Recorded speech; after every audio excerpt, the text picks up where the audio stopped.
Fin d'un chapitre, fin d'une histoire. Au moment où François de Rugy publie « Écologie ou gauchisme, il faut choisir », le député vert décide de tourner définitivement la page du parti.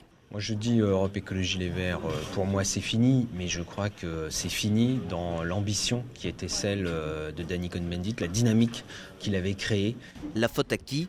La faute à Cécile Duflot. En 2014, lorsque Cécile Duflot a décidé toute seule de quitter le gouvernement, il y a eu en effet un point de bascule. La dérive vers des alliances avec la gauche radicale, un positionnement à la gauche de la gauche.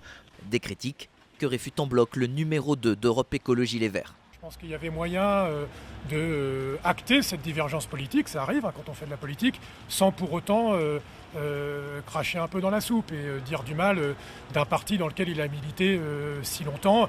En 2012, Daniel Cohn-Bendit claquait lui aussi la porte des Verts, trop de désaccords. Le départ de François de Rugy, illustration d'un énorme gâchis pour l'ancien eurodéputé. La réalité d'Europe Écologie Les Verts aujourd'hui, c'est un gâchis, c'est-à-dire qu'il y avait une envie de faire de la politique un peu autrement et ce parti politique est devenu une caricature.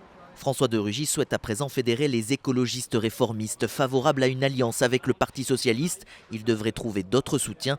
En attendant 2017, le député prône une primaire à gauche où il pourrait, pourquoi pas, se présenter.